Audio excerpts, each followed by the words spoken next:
Hi, everyone, and welcome back. We are joined again today by Professor Michael Hudson, excellent economist and a prolific writer, to discuss this trade agreement between the European Union and the United States, whether or not this signifies further subordination by the European Union. So, yeah, welcome back to the program. Thanks. Good to be back, Glenn. Well, a key objective of the European Union, for it to exist, is to use collective bargaining power of the 27 member states to negotiate more favorable trade agreements. And a key motivation has been to have more symmetry in the relationship between the United States and Europe as two equal partners, and the two pillars of the political West. Again, this has been the ambitions, never really achieved. Yet in the recent agreement between the EU and the United States, we saw that von der Leyen effectively capitulated completely. That is, the United States got everything and the EU got nothing. The meeting even took place at Trump's golf course, and this also took place not long after NATO Secretary General Mark Rutte referred to Trump as daddy. And it seemed almost as a deliberate effort to display the relationship between the master and the vassal. Indeed, the Prime Minister of France even referred to it as a dark day for Europe and submission to the United States. I was going to ask from an economic perspective, how do you make sense of this trade agreement between the US and the EU? Well, first of all, the political setting for the agreement. You said that it was the member states that were negotiating. It wasn't the member states. It was one person, Ursula von Leyen, head of the European uh, Commission, one person. And her main objective is to fight the new Cold War against Russia.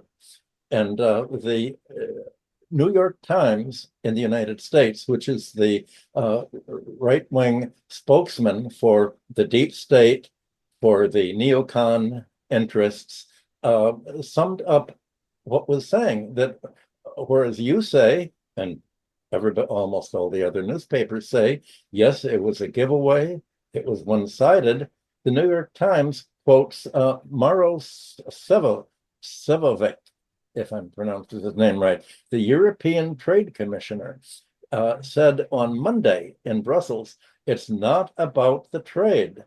It's about geopolitical volatility. In other words, it's all about fighting with Russia.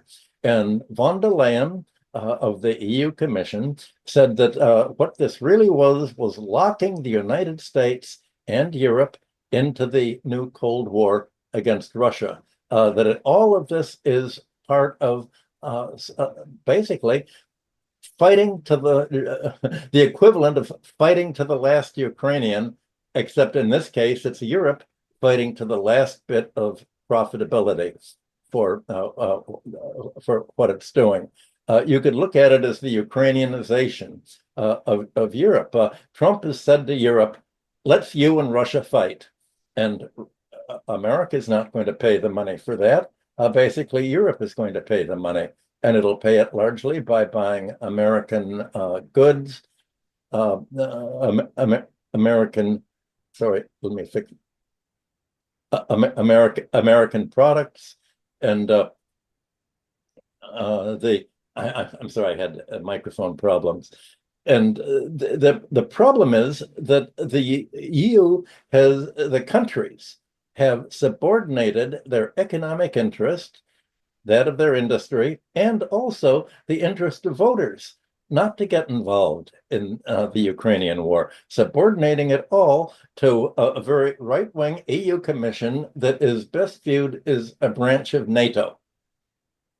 And this really is a NATO agreement rather than an agreement by all of the European countries. So looking from America, I don't know the extent to which Other European countries may try to block the agreement. I think if there's a majority, then it binds all of them. That's awful. But also, there's the idea of, did von der Leyen make acting really all by herself?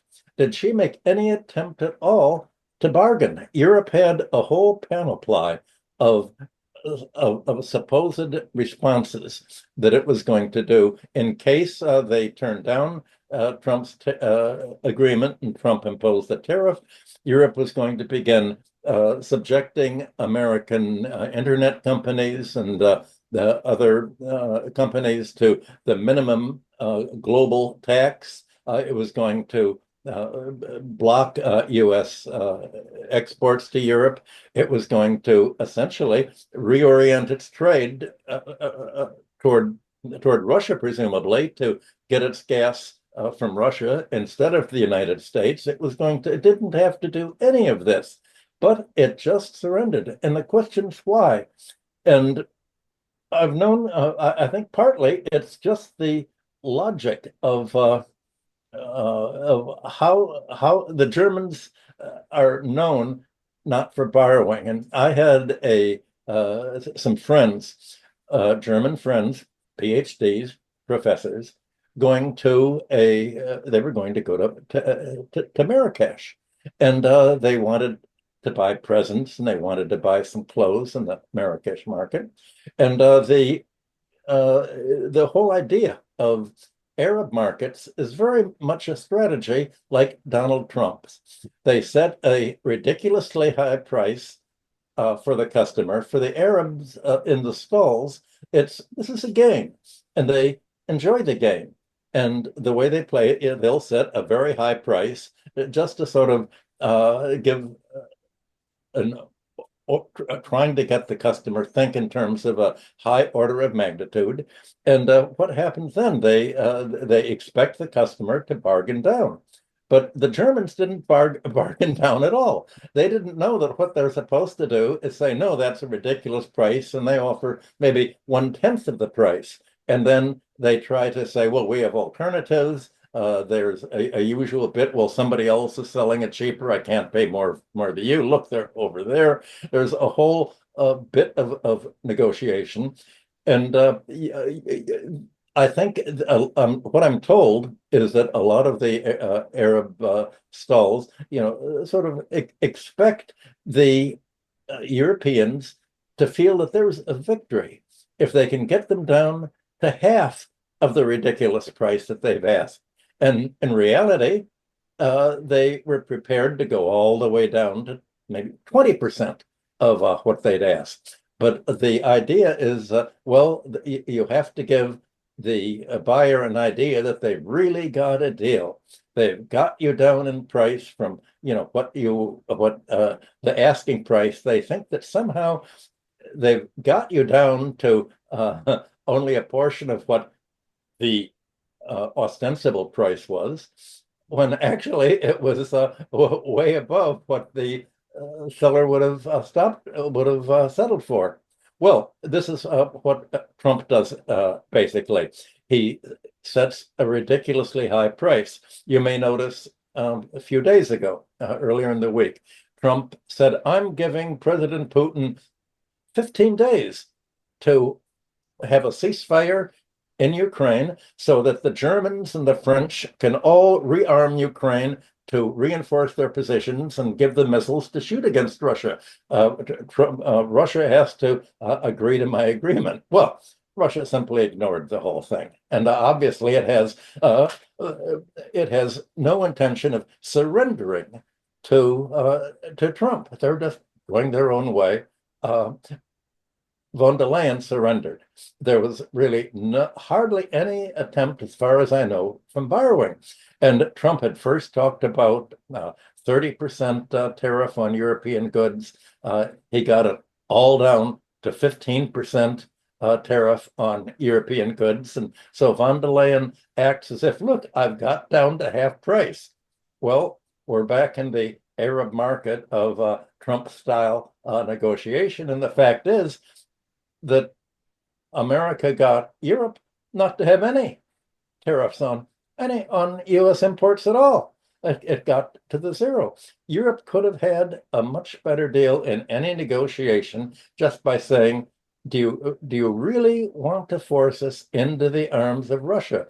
If you're really closing off the American market to us, which is what you're threatening to do with your 30% tariffs and all of the special things that you're demanding that we spend $750 billion on buying American goods and relocating our industry to the United States by investing in the United States. If the price is pushing ourselves into depression, if the price is increasing our military spending from 2% of GDP to 5% of GDP, that extra 3% is the entire growth of GDP is going to be spent on supporting America's military costs of fighting the Cold War with Russia. Is Europe really willing to sacrifice all of its growth, which is not even as high as 3% these days? It's already being stifled into maybe 1.5% with Germany showing negative growth. It's already sacrificing everything. Europe could have said, well, what you're doing by closing off the American market is really forcing us back to the pre-2022 agreements when the 2022 Russian fight with Ukraine. We're going to have to rethink that. We simply cannot afford to buy your high-priced gas and liquefied natural gas if we also are unable to earn the dollars to buy this gas. We can only earn enough to buy from Russia. Well, none of that was on the table. They didn't call us bluff. And that's the amazing thing. Trump has said, instead of negotiating my tariffs with the whole world and a big tariff conference through the World Trade Organization, I'm going to go country to country to country. I'm going to make everything bilateral, and we're going to work with country. That way, he gets to indulge his psychological pleasure of fighting with other countries. He loves to fight. For Trump, the whole idea of a presidency is to give him a chance to enter one fight after another, trying to be a winner every time. And that means making other countries the loser, not to achieve a mutual gain. Well, Germany could have done this, but that's not what von der Leyen wants. It may be what some German industries want. It may be what French industries want. It may be certainly what many voters in Europe want.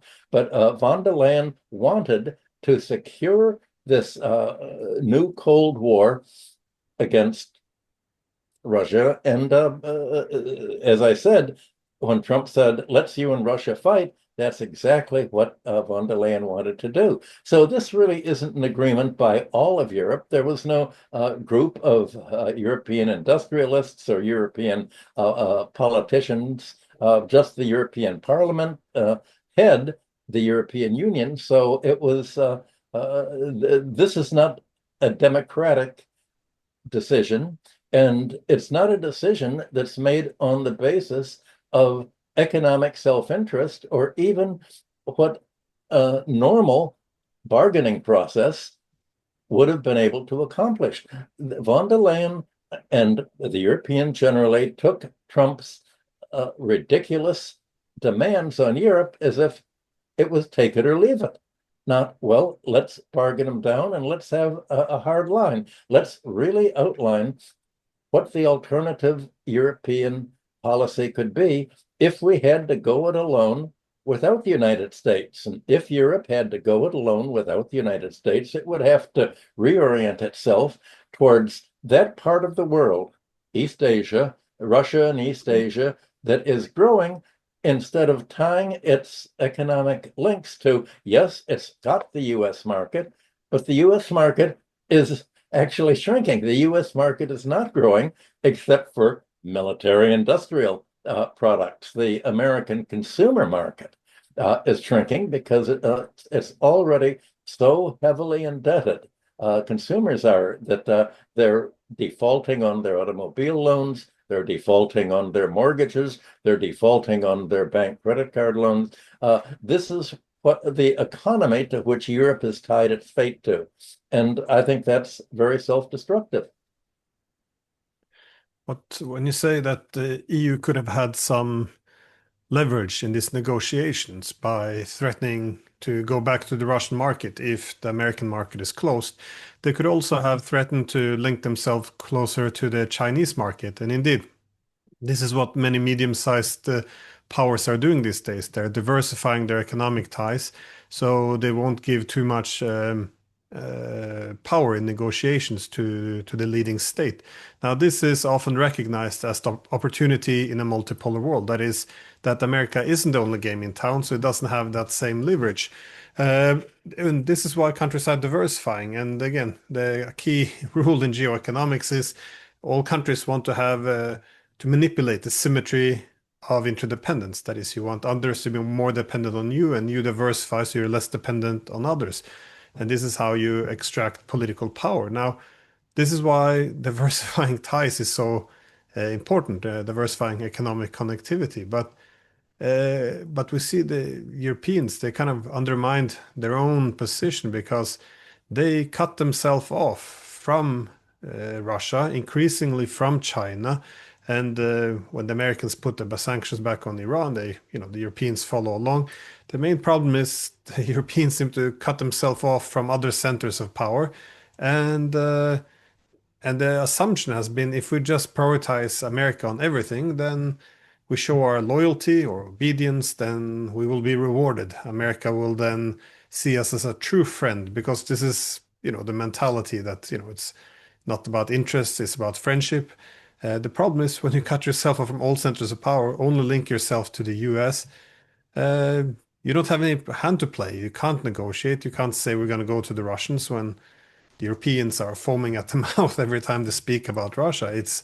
I mean, they cut themselves down in size, and making matters worse, I think, as the United States is, when you're in a war, as we are now against Russia, you become very dependent on the security reassurances or security guarantees of the United States. And the US, again, in geoeconomics, you want to convert the security dependence into political and economic loyalties. And America is cashing in on it now. I mean, as you said, and also as the trade commissioner from the EU confirms, this is not only about economics. We sign horrible trade agreements, so America will stay in Europe and ideally continue this war against Russia. Has this become a war to the last euro as well? But this idea of security with the United States is a fantasy, Glenn.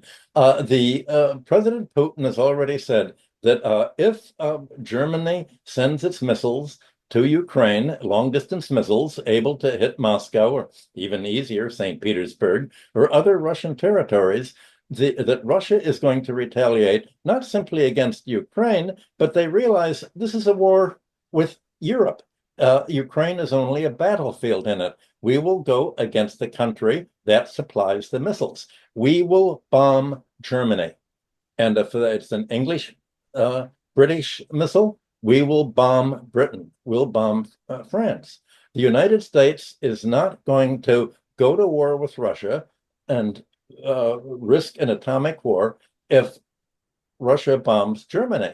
It'll only do that if Russia bombs US forces or the United States itself. I don't know what the United States even would do if Russia bombs the US Army base in Germany.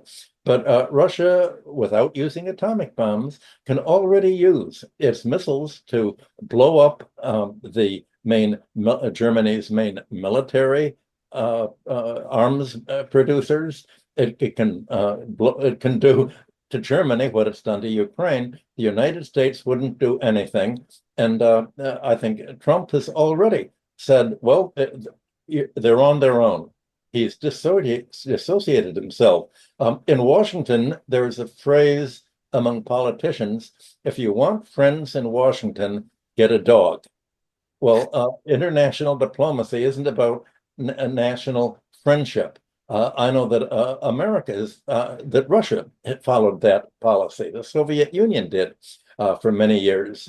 After World War II, it spent almost bankrupted itself building the Aswan Dam in Egypt. It spent an enormous amount of money thinking this will make friendship, but it didn't buy it control of Egypt at all. It thought that it was getting a friendship with Israel because so many Russian Jews emigrated to Israel. That didn't help at all. Nations don't have friends, they have interests. So the idea of friendship really meant, is it a military treaty commitment? Well, there's no NATO is not really a treaty committing the United States to support Europe if Europe or Germany on its own supplies missiles to attack Russia and Russia retaliates. This is not a defense action. Germany is to be the aggressor. Very important to realize that Merz in Germany, von der Leyen in the EU Commission want Germany to fight against Russia specifically. And the cost, I think President Putin has already said, they tried that in World War II. They tried that in World War I. Look what happened to them. Do they really want that to happen again? Well, this immediately has led the European press to make an absolutely silly cover story, and I can't believe that the European voters take this seriously. The pro-war neocons in Europe saying, well, Russia may invade us again. We have to defend ourselves against the Russian invasion. An invasion of Europe would take 20 million men, of whom maybe 10 million would die. There's no conceivable way in which President Putin would do that. No leader of any country that has the support of its population can wage a land war against another country in today's world. Wars are not fought by infantries invading. This is 75 years out of date. Wars are fought by bombs. It's the only kind of war that a democratic country can afford because no country will be able to impose a military draft, forcing draft. Germany is trying to recruit an army, but it's not a draft. You'd have what happened in Europe, exactly what happened in America in the Vietnam War. The students protested the war because they didn't want to be drafted and die in Vietnam. I don't think any European population would stand for a military draft for a war that's completely unnecessary. There's no economic or political reason to attack Russia, except for the fact that von der Leyen and, quite frankly, the resurgent German Nazi movement wants to break up Russia in conjunction with the United States to do to Russia what the United States neocons did to it, the Soviet Union, in the 1990s, to break it up into parts, to privatize its industry and its natural resources, its gas and its oil and its nickel, all over again, but this time with greater German, French, and European participation that occurred in the 1990s. This is a pipe dream. There's no way in which Russia would let itself be broken up into the parts that the U.S. scenario has been handed over to Europe, is saying, well, we can all break up Russia. We can once again have Western Europe conquer Russia, as we've been trying to do ever since the Crusades. Moving eastward, and we can. America's holding out this last hope of a military confrontation with Russia, and as you just said, with China. What capped all of this discussion is when von der Leyen came out and said, well, the one thing on Sunday at the meeting, the last thing she said, well, what we've now settled at is stability and dependability. Well, that's crazy. No, because Trump, there's no stability with any agreement that President Trump makes. He can change the agreements and does so at will. Suppose that Germany or Europe now begins to import more Chinese electric vehicles and Chinese cars and begins to trade with China. Suppose it would even begin exporting chip engraving equipment from Holland. Well, Trump can say, well, you've violated the agreement, part of the agreement that we've made. It may not be written down on paper, but Russia, the European Union was to join our fight not only against Russia, but NATO is now no longer an Atlantic organization. It's a Pacific organization. The big fight of Europe is going to be in the China Straits between China and Taiwan. Well, what on earth? Why would Europe have any interest in trying to fight against the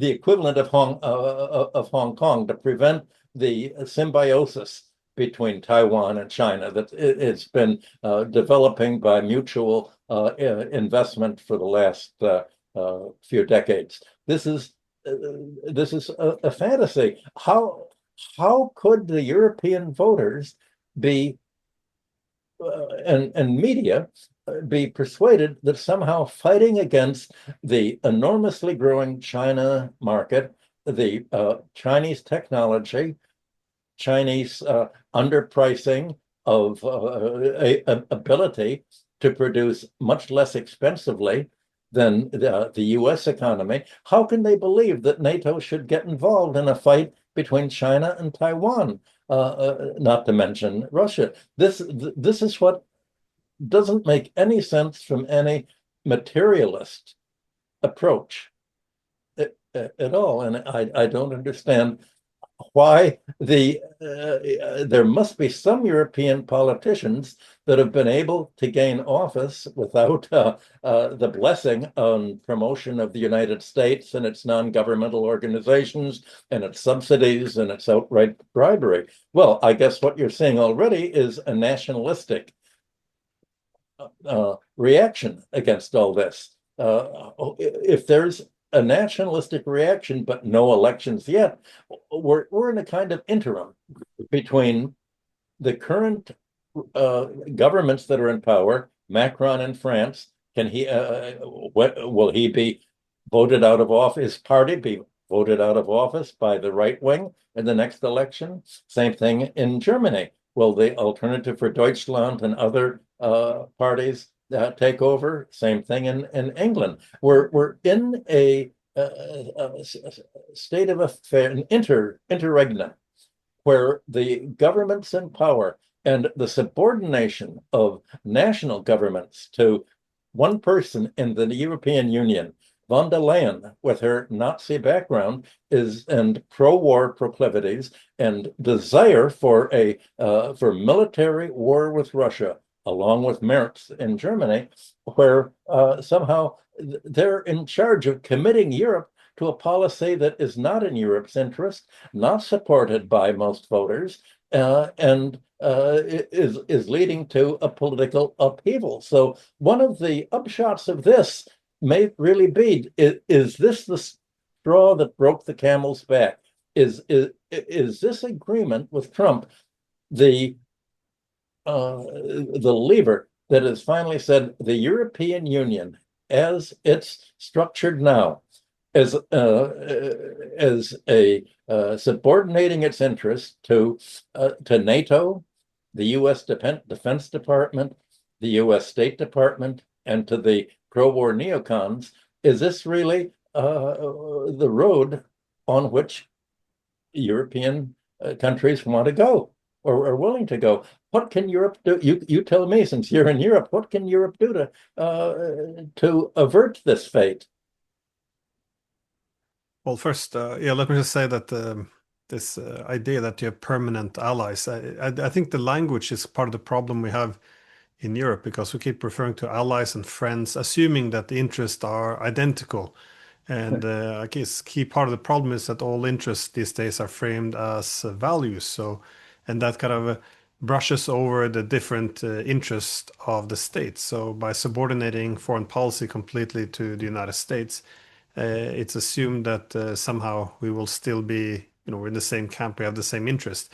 I think some of this is leftover a bit from again, since World War II, because in the bipolar world of the Cold War, everything was either us or them. So it was interests were more aligned simply because there's only two centers. And under the unipolar order, I think the goal of pursuing a collective hegemon also aligned the interest.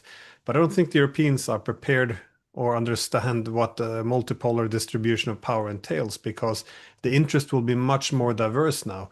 And the US will not have focus on Europe. The Europeans can only have certain negotiation power with the US, again, if they also have alternatives, so they don't have to accept whatever they put on the table.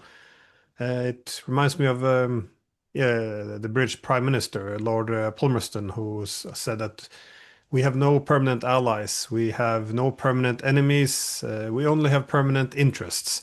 And I think this is a truth which has been concealed over the alliance systems we had after World War II, but it's all coming apart. And I think the Europeans have to learn again to speak in the language of interest and finding how to harmonize interest because it's just brushed over. But the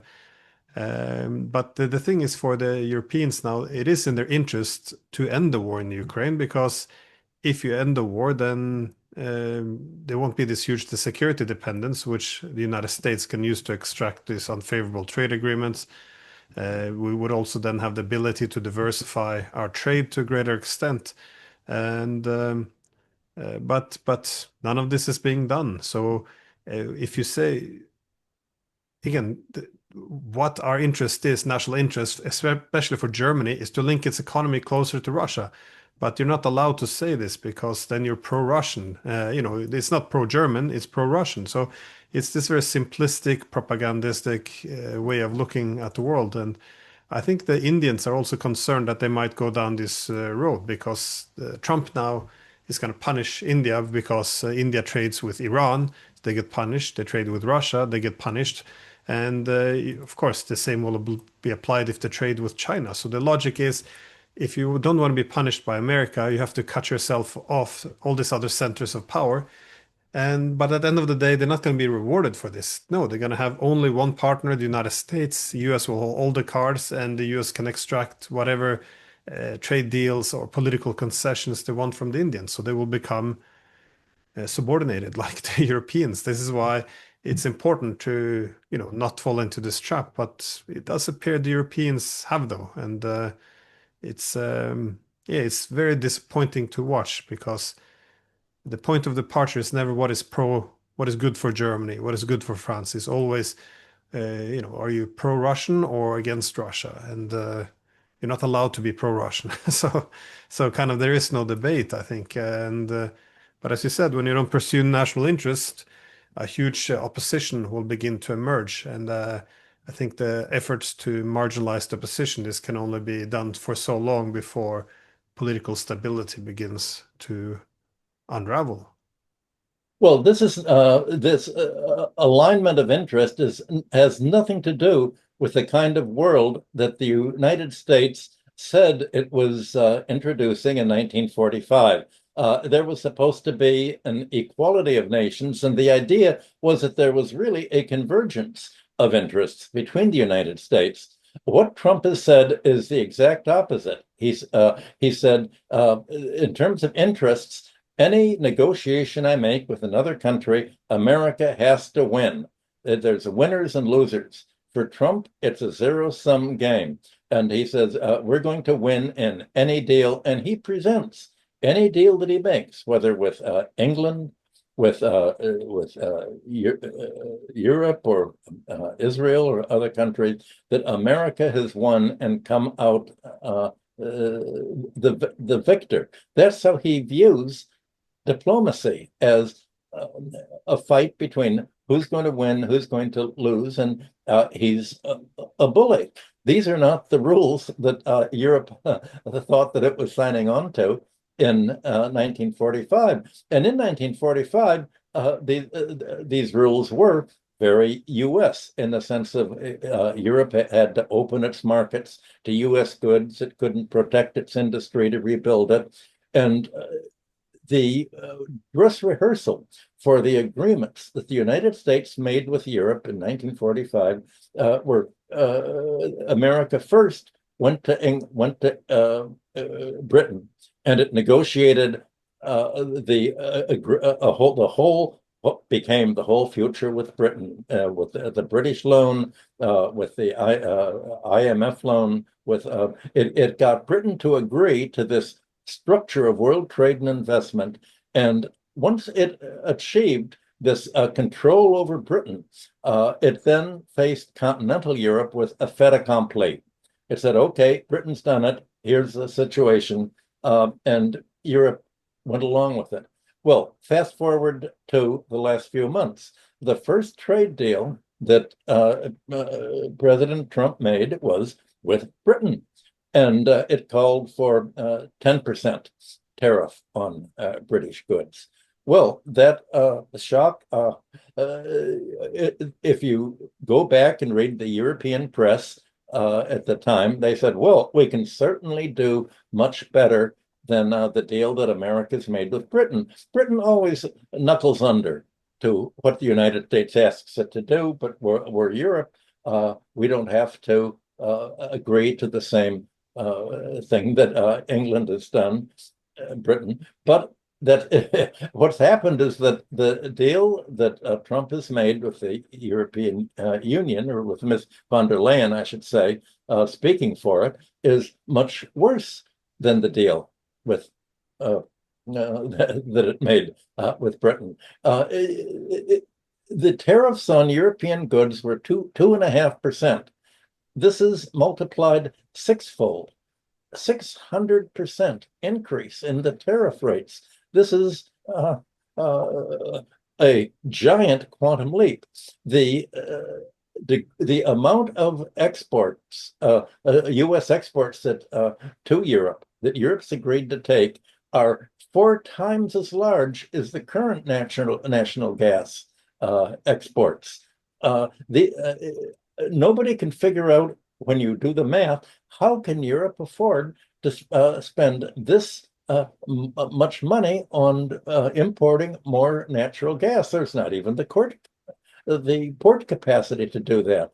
How on earth can it do all of this? And for European investment in the United States, what's going to happen? Is the German auto industry going to offshore its production and move out of Germany and set up affiliates in the United States? That's not possible, because if the continental Europe or Japan or any other country relocates into the United States, it's going to be subject to America's 50% tariff on aluminum, on steel, and other products. This is going to make American industry so high priced. Yesterday, steel prices already began to go up in the United States as a result of the steel tariffs.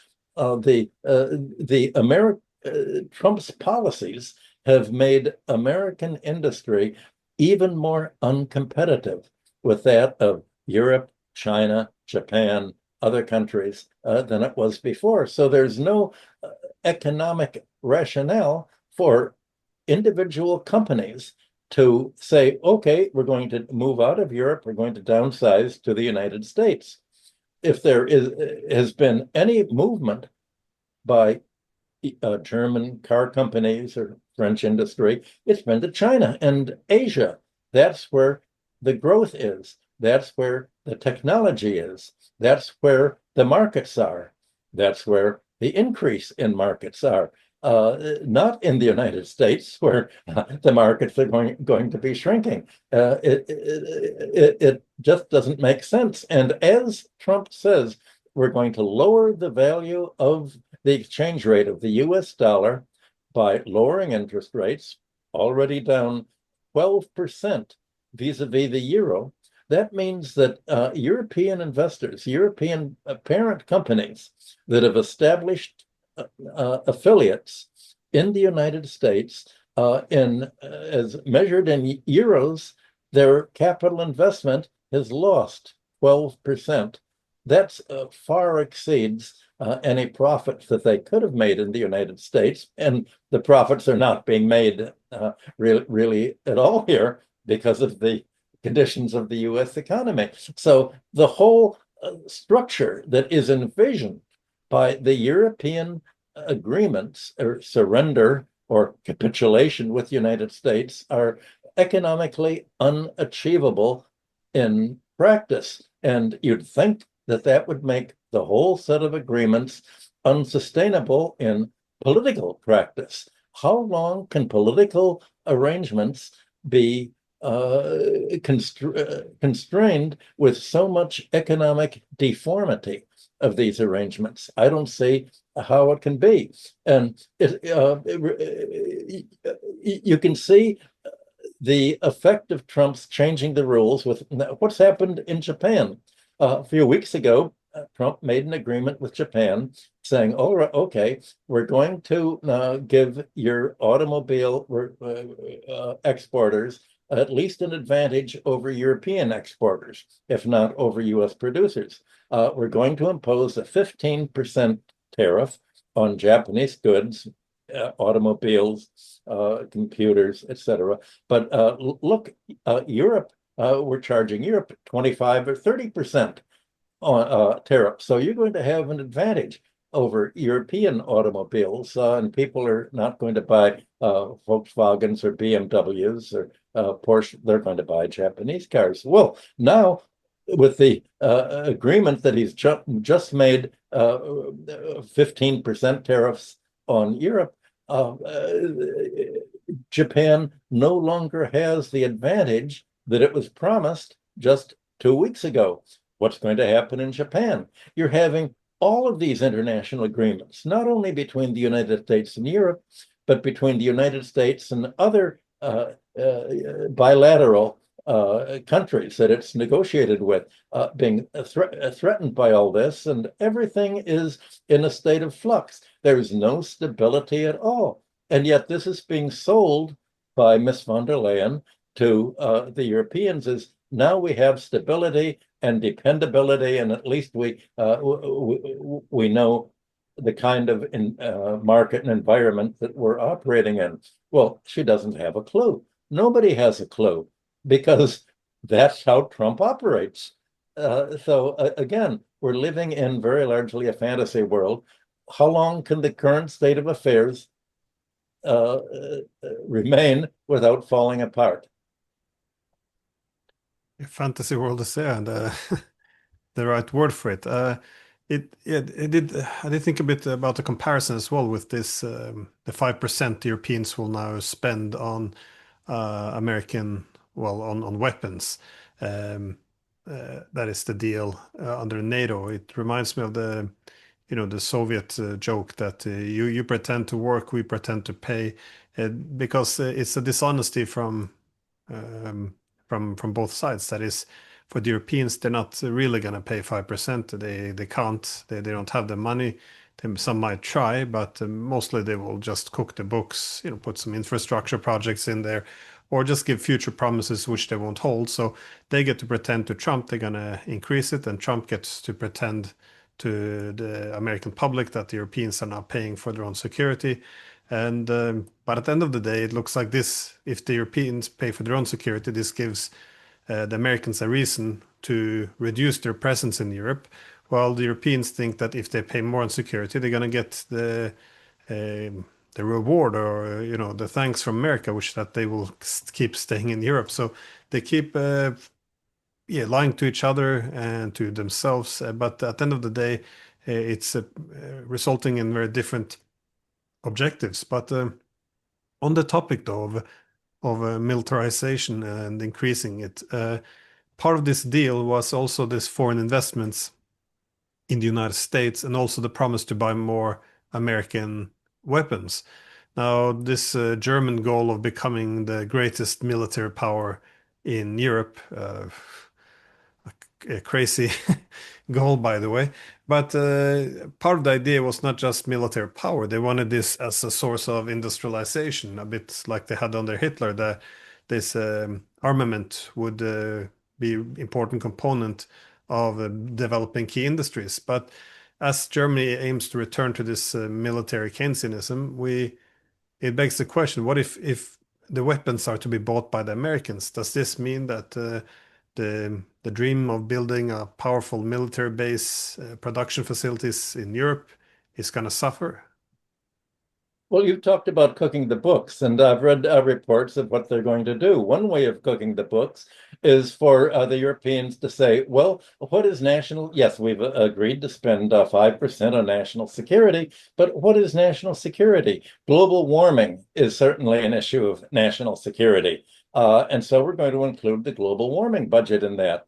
But if Europe cares about global warming, look at what the United States is doing. It's the fighting that U.S. has done militarily it contributes as much to global warming as it's as if the U.S. Army, the U.S. military, was the 29th largest country in the world. Contributing to global warming. It's the global warmer. Trump has pulled the America out of all of the global warming agreements, and he's abolished all of the regulations against pollution by the coal burning utilities in the United States. He's the anti-environmentalist president. But regarding what is spent on U.S. military arms, they don't work.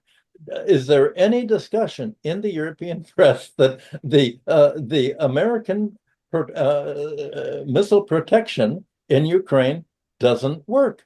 The Russian missiles go right through the American protection. Doesn't work. The Patriot missiles don't protect Ukraine from Russian attack. The military blogs and the military reports, not only from Russia but from Ukraine itself, say that they're defenseless with the American weapons to fight. The strategy is still based on tanks, German tanks, American tanks. The tanks have basically they've all been blown up by drones. And in today's warfare, where the new weapon that has been introduced are drones knock out tanks. Tanks are no longer the way to fight militarily. But that's what the military spending is supposed to be on. Tanks that don't work, missile protections that don't work, the Patriot missiles that don't work.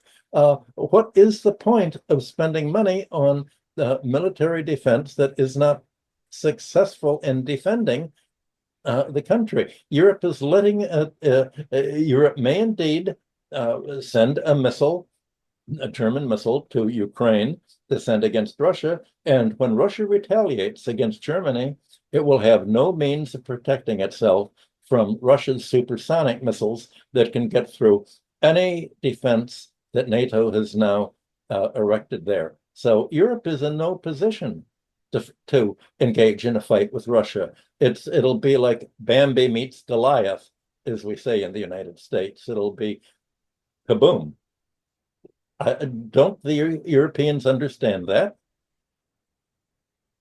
Oh, seemingly not. It's well, if you go through the media of any German, Scandinavian, French, British newspaper, you see the language has been yeah, very much simplified and dumbed down. So it's, but again, I think there's a reason why there's a bit of a political crisis, and as the economic problems will begin to pile up, it will create more political problems because you can only live so long in fantasy world before reality catches up with you. Um, but it kind of takes me to my last question now is what do you see, well, to what extent do you see the European Union being able to sustain itself under this current path? I mean, the this looks as if it's going to intensify the deindustrialization, and once the EU really shows that it's not able to deliver on deliver benefits, but instead becomes a liability. Um, yeah, one has to ask where von der Leyen will get her powers from. I So, for don't see example, how when the the Germans, when the Germans went to China, for example, to try to negotiate some good trade deals, the EU comes along, and while the Germans wanted to get some trade deals, the EU bureaucrats stand there and issue threats and try to lecture the Chinese. So it's um, yeah, one has to ask, do you think the EU will survive this? I don't see how the European Union, as it's organized now, can survive. The way it was organized was to tie it in to NATO, to commit it to NATO. And so the whole politics of the European Union, and hence the economic organization, has all been dictated by NATO. And that's really the key. This subordination of Europe to the United States. I don't see how long Europe can subordinate the interests of its industrial companies, its economy, its populations to the United States, and especially if when the first bombs begin to fall on Germany, when Russia bombs the factories that are making the missiles or the tanks or the other German armaments. And America says, well, you really shouldn't do that. I'm really angry at Mr. Putin for doing that, but that's it. We're not going to go to war with Russia over this. It was Germany that dropped the bomb, dropped the missile. I don't see how Europe can survive, especially if they look at other countries. Even little Canada has stood up to the United States. Mexico has stood up to the United States. Brazil has stood up to the United States. Europe has succumbed to the United States more than any other part of the world. There must be some media coverage of how other countries have been able to realign their trade. Brazil has said, all right, we've lost the US market. We're going to adjust. China has adjusted. It no longer imports soybeans from the United States. It's drastically cut its trade with the United States and is trading with other countries. The same thing for Brazil. Mexico has decided, all right, we can't export and trade with the United States anymore. We're reorienting our economy towards China. China's investing in building new ports in Mexico. So for us to begin to relink there, there's no longer the Monroe Doctrine connecting, subordinating us to the United States. Same thing in Canada. So there must be some media coverage in Europe of how other countries are coping with Trump's bullying and realizing that it doesn't have to be the way that von der Leyen outlined things. Well, tomorrow, on August 1st, there's supposed to be the written version of the meetings. And so far, every negotiation that Trump has made with other countries, the US version of the document is very different from the version that his counterparties have written up. There seems to be a misunderstanding, or else whatever Trump has verbally promised these countries is very much like what America promised Gorbachev and Russia before 1990. NATO's not going to move 1 inch to the east. America doesn't keep its word. Trump made his billions of dollars by the art of breaking the deal. That's how he negotiates. That's how America has negotiated for the last 250 years, ever since independence, ever since its treaties that it's made with the Native American tribes for their land. It doesn't. It's willing to break deals. So we're back to the German tourists in Marrakesh. They don't realize there's something that makes them hesitate to negotiate in the spirit of the American bullies. I don't know. Do you explain that in terms of national character, psychology, or the fact that Europe really is run by neo-Nazis wanting a new Cold War with Russia, as Putin and Lavrov has said? They said, this is not Europe negotiating. This is the old, the dream of the Nazi party. And as Merz said, we're going to rebuild the Wehrmacht this time. And Putin has said, well, what happened to the Wehrmacht last time? Is this really what Europe is going to? Yes, it is. And this is the red line. The red line for Russia is German missiles in the Ukraine battlefield, meaning this is now a war of NATO against Russia. It's not Ukraine against Russia. It's not the European Union, Germany, France, and Britain backing Ukraine. It's fighting Russia. Ukraine is only a battlefield where this fight between NATO and Ukraine is occurring with the United States. And Trump says, well, I'm not going to be actively involved in NATO anymore. I'm focusing on the fight with China as our number one rival. That's the real context that any agreement should be framed in terms of. Yeah, I think why Europe is unique is because of the partnership they've had with the US for the past 80 years. Because Europe really only had some cohesion under American dominance. That is, as a they often referred to as the pacifier. So if the US leads, then the British, French, Germans, they won't compete, have this security competition or even compete for leadership in Europe. So it had this mitigating effect, which made it possible to brush tensions aside. And I think there's simply no other political imagination how to organize Europe outside of the American pacifier. So when the world now changes, the US signals it has going to have its priorities in other parts of the world. I think it's just they engage in wishful thinking, a bit of bunker mentality, hoping that if you return a little bit to a Cold War, America will see the value of staying here. This is why you have people like Kalla saying, "Oh, if you cannot defeat the Russians, how can we defeat the Chinese? You have to defeat." So they're really doing everything they can to tie the Americans into Europe. And also, if America, if they don't have America, then they're going to have to reconsider their entire relationship with Right. Russia, because once the Cold War came to an end, we made a choice. We said, never mind this Gorbachev's common European home. Let's create a Europe without Russia, where the largest country in Europe, that is in terms of population, territory, military, economy, should be the only country that doesn't have a seat at the table.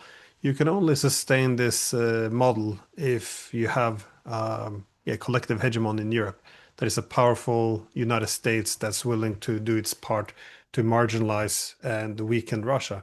So, but again, all of this is falling apart, and but instead of addressing the core of the problem and taking the point of departure, how to enhance our own interest, everything is just colored and censored in the language of values. Well, it's liberal hegemony, so it's our liberal democracy and the Russian authoritarianism. We have to fight them, otherwise we will be engulfed in chaos. So it's really strange times in Europe. The media is gone beyond absurd. And I think, as you see now, the economic problems, and then this translates into political instability and these new alternatives emerging. It's going to be, yeah, a lot more authoritarianism as well, because they're not going to allow the alternatives to emerge. I think you saw this in France with what they did to Le Pen. In Germany, they're going to maybe ban the main opposition party. It's yeah, across the board. It's yeah, what happened in Romania. It's going to be very hard um, to cripple the political opposition once the political establishment begins to crumble. So it's not good times for Europe. And at the same time, of course, the Germans are casually talking about nuclear weapons, having the largest army in Europe. And all of this is premised on the idea that, well, they're not like in the past. They've changed. It's it's kind of not end well, I think. But anyways, any final thoughts before we wrap this up? No, you've summed it up. Yeah. It's chaos. And I don't know, there's no way of forecasting what's going to happen. You're right, the vested interests have such control over the media and over the existing parties in power, and the ability to block any democratic attempt to vote for an alternative, as occurred in Romania. And as the Europeans are trying to isolate Hungary and other countries that may not go along, this is not democracy anymore. This has nothing to do with the kind of world that was promised in 1945. It's the reversal of that world, and it's as if we're to take Putin seriously, it's the revival of Nazism, and the Russian press says, well, we're not going to lose 22 million people again. We're going to end this very quickly if there's any attack on us. Storishniks have gone into mass production. I don't think the Europeans know. I think they're overestimating how far they can push Russia before Russia decides to take decisive actions. But again, in Europe, recognizing this is considered to be pro-Russian, so we can't have the conversation to begin with. So, Yep, that's it. anyways, thank you so much for letting me pick your brain. Yeah, it's the economic dimension of this, I think, is also going to be of growing importance as the EU undermines its own economies and industries. So, yeah, thanks again. Thanks for having me, Glenn.